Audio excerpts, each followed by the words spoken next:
পৃথিৱীৰ তৰালিৰ দেশতে সাজিলে লৈ যোৱা মোৰে মহিয়া আকাশৰ জোনে বাই যামই কপালত দিমে পিন্ধাই।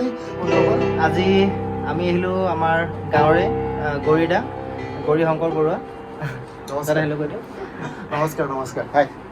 আজি আমি তেওঁৰ সংগীত জগতৰ যিখিনি জাৰ্ণি তাৰ বিষয়ে আমি বিভিন্ন কথা জানিম, তেওঁৰ পৰা শিকিম আৰু আপোনালোককো দেখাবলৈ চেষ্টা কৰিম।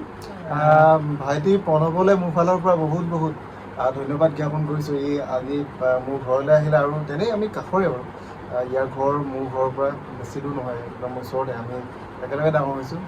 প্ৰথম কথা হ'ল প্ৰণৱ বৰুৱা যিটো ইউটিউব চেনেল, যিসকলে চাব তেওঁলোকে ছাবস্ক্ৰাইব কৰিব, লাইক কৰিব, কমেণ্ট কৰিব আৰু শ্বেয়াৰ কৰিবলৈ নাপাহৰিব। কি কাৰণে এই প্ৰণৱ বৰুৱা অকণমান ব্যক্তিক্ৰম হয়, ইয়াৰ প্ৰফেশ্যনটো অলপ বেলেগ আৰু তাৰপাছতে সি ইউটিউব চেনেলৰ জৰিয়তে অসমৰ বিভিন্ন ঠাইৰ বা বাতৰি দিব। ই মোক ক'লে যে এনেকুৱা ধৰণৰ কিছুমান আমি লৈ আহিম।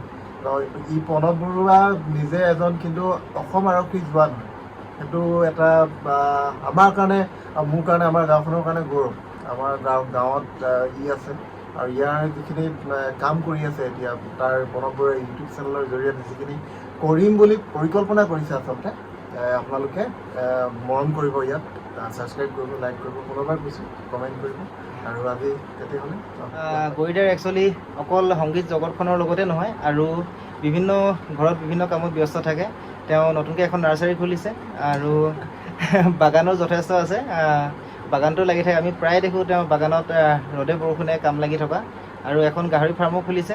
আমি সকলোখিনি আপোনালোকক দেখাবলৈ চেষ্টা কৰিম আৰু বলক ভিডিঅ'টো ইয়াতে আৰম্ভ কৰিছোঁ। প্ৰথমতে আপোনালোকক আমি আমাৰ বহুত মৰমৰ আৰু ভাল লগা এটা গীত আছে, আকাশৰ জোনে বাই। আমি সেই গীতটি প্ৰথম শুনি লওঁ, তাৰপিছত আমি লাহে লাহে আপোনালোকক আগবঢ়াই লৈ যাম। ধন্যবাদ।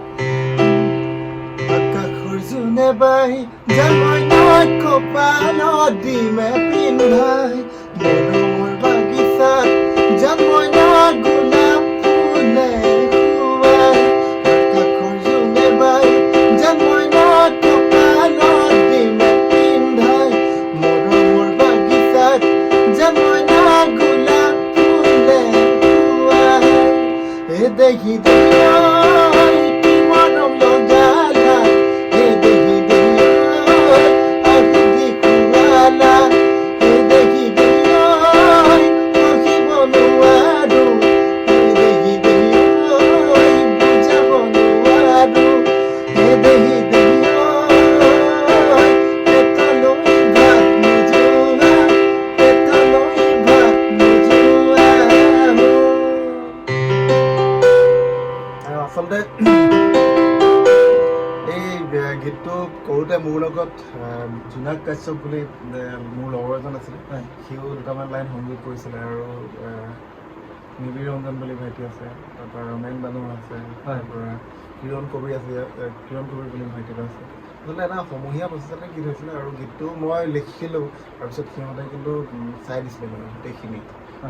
অকল ক্ৰেডিটটো মোৰ নহয়, আচলতে গোটেইখিনিয়ে সমিল মিলত গানটো লিখা হৈছিলে আৰু সুৰটো মই নিজে কৰিছিলোঁ বাৰু। তাৰপিছত সংগীতৰ কাম কৰি ৰাইজলৈ যেতিয়া উলিয়াই দিছিলোঁ, এই গীতটোৱে মানে জনপ্ৰিয়তাটো অলপ পাইছিলে। মোৰ জীৱনৰ মানে এটা ভাল গান বুলিয়ে ক'ম আৰু একচুৱেলি বহুতে নাজানে এইটো গান যে মই গাইছোঁ, সেইটো এটা ডাঙৰ কথা। আৰু এতিয়া কিন্তু মই যিখন অনুষ্ঠানলৈ গান গাব গৈছিলোঁ, তাত যেতিয়া মই গানটো গাওঁ, লগত কিন্তু ল'ৰাবিলাকে গুণ নুগুণালেও কিন্তু ছোৱালীবিলাকে গুণগুণায়, একদম গোটেই গানটো গুণগুণায় মানে। আৰু সেইটো এটা কাৰণে খুব ভাল লাগে। প্ৰথম আপোনাৰ গান গাবলৈ কেতিয়াৰ পৰা আৰম্ভ কৰিছিলে? গান আচলতে সৰুৰ পৰা বুলিয়ে ক'ব লাগিব। আৰু আমাৰ ঘৰত এনেই পৰিৱেশ এটা আছিলে মানে, আৰু দেউতাই পেপাৰ বুজাইছিলে, তাৰপিছত গান তেওঁ গুণগুণাইছিলে, অলপ আগতে বিহু কৰিছিলে।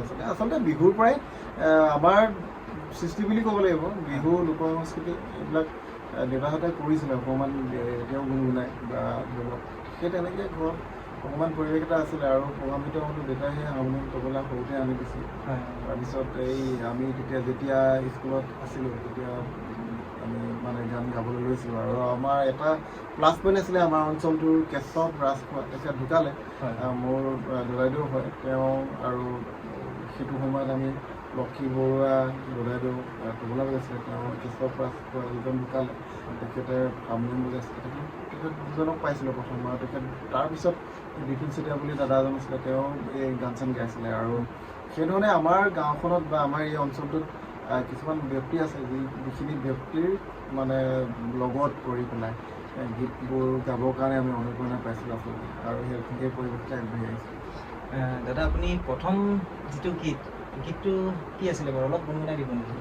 প্ৰথম গীত মই তেতিয়া হায়াৰ ছেকেণ্ডেৰীত পঢ়ি আছিলোঁ তেতিয়া বিপিন চাউদাং কয়দুৱে হেৰি ডিম পাৱাৰ প্ৰীতি বুলি এখন কেছেট এটা ওলাইছিলে মানে অডিঅ' কেছেট আৰু সেই কেছেটটোত কি হ'ল আমি যেতিয়া মই ইনভলভ হৈছোঁ সেই বছৰ লাষ্ট আছিলে কেছেট 2006 চনত আমি কাম কৰিছিলোঁ 2006-07 চনত ৰিলিজ হৈছিলে নেকি 6 লাষ্টলৈ ৰিলিজ হৈছে ডিচেম্বৰত গানবিলাক ৰিলিজ হৈ আচলতে আৰু সেই গীতটো জিলমিল জোনৰে বুকুতে বুলি আছিলে সেই গীতটো মোৰ সৌভাগ্য আছিলে সেই প্ৰথম গীতটো জুবিন গাৰ্গে গাইছিলে আৰু মোৰ জীৱনৰ প্ৰথম গীতটোৱে জুবিন দাই গাইছিলে আৰু তাৰ মানে কি তাতকৈ মই সৌভাগ্যৱান মানে বুলি ক'ব লাগিব আচলতে নিজকে জীৱনৰ প্ৰথম গীতটোৱে জুবিন দাই গাইছিলে তাৰপিছত মই ৰখিবলগীয়া হোৱা নাই আৰু গীতবিলাক কৰি আছোঁ অকণমান গুণগুণাই দিছোঁ বাৰু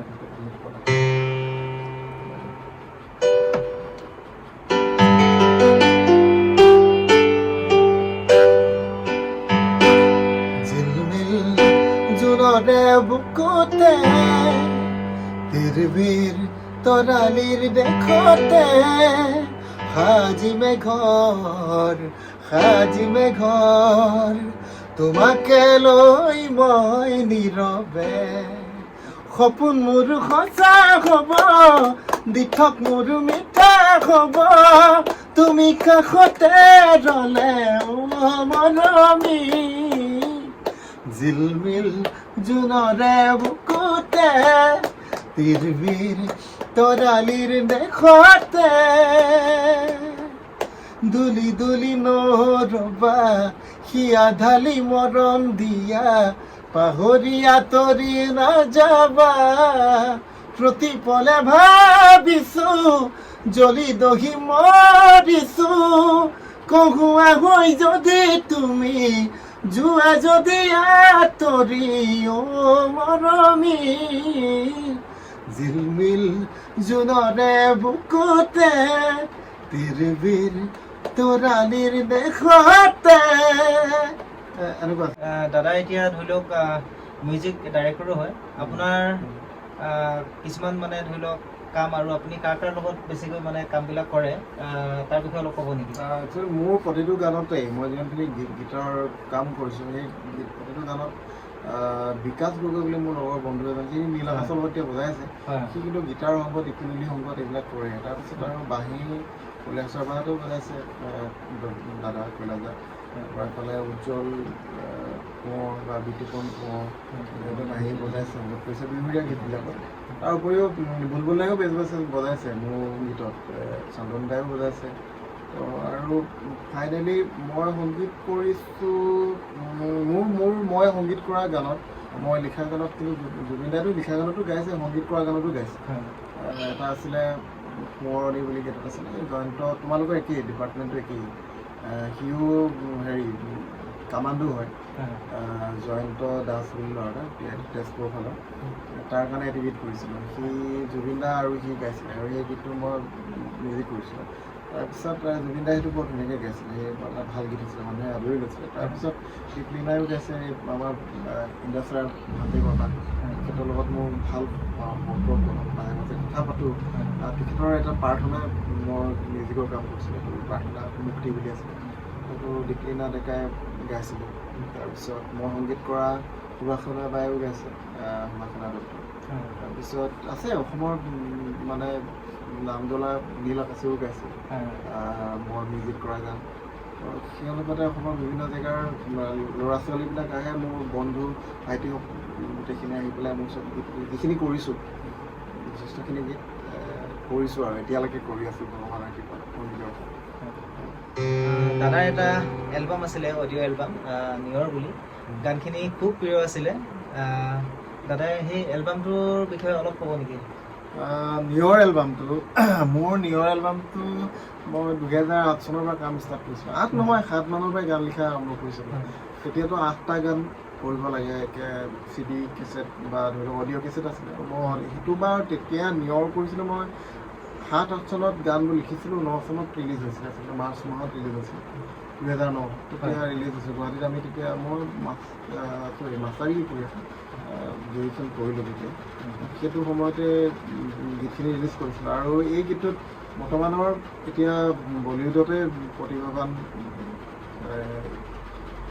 মিউজিক ডাইৰেক্টৰ বৰ্তমান আমাৰ অনুৰাগ শইকীয়াই গীতটো মানে গানত তাৰ দুটামান গানত মিউজিক কৰিছিল। আৰু বৰ্তমানৰ তেতিয়া উজ্জ্বল চুতীয়া আছিলে, সি এটিকা গীতত সংগীতৰ কাম কৰিছিলে। প্ৰিয়াংকু বৰদলৈ বৰ্তমান জুবিন গাৰ্গৰ লগত বজায়, প্ৰিয়াংকু বৰদলৈ তাইও সেই মানে সংগীতৰ কাম কৰিছিলে। মই তেতিয়া সংগীতৰ কাম কৰা নাছিলোঁ।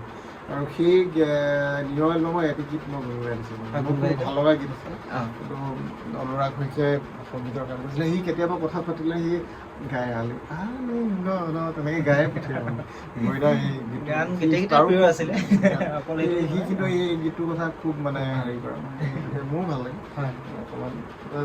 মানে একচুৱেলি মই চোতালত বহি আছোঁ, ৰাতি গান এটা লিখিব লাগে। তাৰমানে কেছেটখনত অলৰেডি 7টা গান হ'ল, এটা গান লাগে, 8 নম্বৰ গানটো লাগে।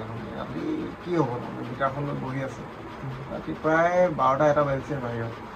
তেতিয়া মানে কি একদম পূৰা জোনাক নিশা নহয়। তেতিয়া মনলৈ আহিলে অনুভৱ, তেতিয়া মই মানে গুণগুণাইছোঁ আৰু লগতে আলিংগন জোনাকী নিশা সুবাসে ভৰা স্মৃতিৰ ভাষা তুমি তো নাজানা, তুমি তো নুবুজা, তুমি তো নাজানা, তুমি তো নুবুজা।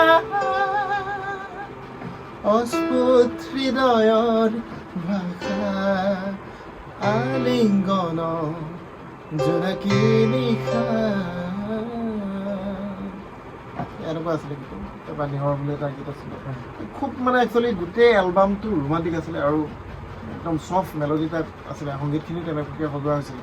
আৰু মই আচলতে বৰ্তমানৰ বিহুৰীয়া গীতবোৰ কৰি আছোঁ, কিন্তু মোৰ আচলতে মনটো, মোৰ ধাৰাটো তেনেকুৱা ধৰণে আছিলে। আচলতে মই সেই তেনেকৈ বহুতখিনি গীত এতিয়াও মোৰ হোম ছেটআপত কম্পিউটাৰত আবদ্ধ হৈ আছে, বহুতখিনি গীত আছে। আৰু ভাবিছোঁ গোটেইখিনি মানুহৰ ৰাইজৰ মাজলৈ আগবঢ়াই দিম। এটাকৈ নতুন গান কৰি আছোঁ। বিহুৰীয়া গীত কিন্তু মোৰ প্ৰিয়ই, আৰু বিহুটো আমাৰ ব্লাডত থকা বস্তু। তাৰ উপৰিও কিন্তু মোৰ মডাৰ্ণ গীতখিনি মোৰ কিবা এটা ভাল লাগে, তাৰমানে মডাৰ্ণ গীত কৰি পেলাই। মাজত অলপ গেপ পৰিছে। আৰু এই নিয়ৰ এলবামটোৰ গীতখিনিও মই ৰাইজলৈ আকৌ মোৰ ইউটিউব চেনেল গৌৰী শংকৰ মিউজিকেলৰ জৰিয়তে উলিয়াই দিম। তেনেকৈ CD কেছেটৰ মাজত আবদ্ধ হৈ থাকিলে আচলতে তেতিয়া, আৰু ছ'চিয়েল মিডিয়াত ইমান উপলব্ধ নহয় গীতখিনি। নতুনকৈ আকৌ 2 দিনৰ পৰা মই নহয় অডিঅ' গানখিনি আকৌ উলিয়াই পঠিয়াম, শুনিব। আচলতে গীতখিনি চাগে পালে মোক অকণমান মানুহে আৰু অকণমান জানিব তেতিয়া। মই এনেকুৱা ধৰণৰ গীত আচলতে আমি কৰিব লাগিব। আচলতে কাম নকৰিলেতো জানিব কেনেকৈ। গানবোৰ ৰাইজৰ মাজলৈ উলিয়াব লাগিব। আৰু প্ৰচাৰ মাধ্যমটোত আমি অকণমান ঢিলা হৈ আছোঁ। সেইটো কাৰণে তোমালোক আহিছা এতিয়া, নতুন চামৰ ইউটিউবাৰখিনি আছে, এইখিনিৰ পৰা আমি আগুৱাই যাব পাৰিম। এতিয়া দাদাই এটা নতুন আধুনিক গীতৰ কাম কৰি আছে, তাৰ গীতটি শুনিম। তাৰপিছত আমি দাদাৰ কিহত আৰু গানৰ বাহিৰেও কেনেকৈ ব্যস্ত থাকে তাৰ অকণমান আপোনালোকৰ দৃশ্য দেখাবলৈ চেষ্টা কৰিম। বলক প্ৰথমতে আমি দাদাৰ পৰা শুনোচোন, আপুনি কি গীত এতিয়া হেৰি কৰি আছে? আহিবলৈ গীতটো অকণমান শুনাই দিছোঁ। মানে গীতটো নুশুনাওঁ গোটেইটো। আৰু এই গীতটো লিখিছে, সুৰ কৰিছে মোৰ লগত জোনাক কাশ্যপে, মোৰ বন্ধু। ধুনীয়াকৈ এটা ৰোমান্টিক গীত এটা অনুভৱ লৈ কৰা হৈছে। আৰু সংগীতটো অকণমান শুনাই দিছোঁ। আৰু দুটা অন্তৰাৰ লাষ্ট লাইন দুটা শুনাই দিছোঁ। মোৰ প্ৰিয় ফেভৰিট লাইন গাই দিছোঁ।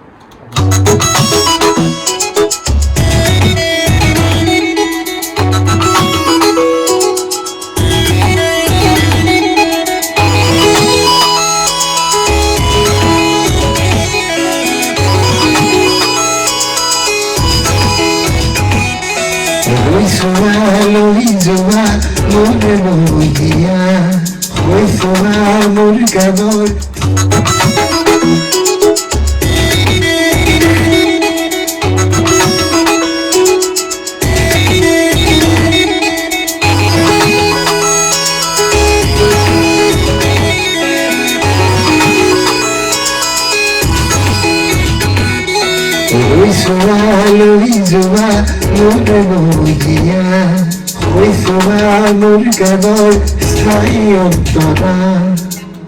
ঠিক আছে খুব ভাল লাগিলে আৰু মোৰ লগত একচুৱেলি ভিনটো এজন আহিছিলে আমাৰ গাঁৱৰে আৰু আমি এতিয়া যাম বাহিৰলৈ আৰু দাদাৰ ব্যস্ততাৰ কিহত ব্যস্ত থাকে চাওঁগৈ আৰু এইখিনিতে প্ৰণৱ বৰুৱাৰ ইউটিউব চেনেল যিটো আছে আৰু যিসকলে চাব তেওঁলোকে like comment share and subscribe কৰিবলৈ নাপাহৰিব। এইখিনি আকৌ পুনৰ মই কৈ দিলোঁ আৰু তাক মৰম কৰিব। ধন্যবাদ। ধন্যবাদ।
বহুত ধন্যবাদ জনাইছোঁ ইমান ব্যস্ততাৰ মাজত আমাক অলপ সময় দিয়াৰ কাৰণে ধন্যবাদ দাদা। হয়, মোৰ ফালৰ পৰা বহুত বহুত ধন্যবাদ জ্ঞাপন কৰিলোঁ আৰু যিসকলে চাব তেওঁলোকে শ্বেয়াৰ কৰিবলৈ নাপাহৰিব, লাইক কমেণ্ট ছাবস্ক্ৰাইব কৰি দিব আৰু ইয়াৰ ভৱিষ্যত ই যাতে আগবাঢ়ি যাব পাৰে আপোনালোকে আশীৰ্বাদ কৰিব। ধন্যবাদ। ধন্যবাদ। আজি ভিডিঅ'টো ইয়াতে সামৰিছোঁ। ধন্যবাদ।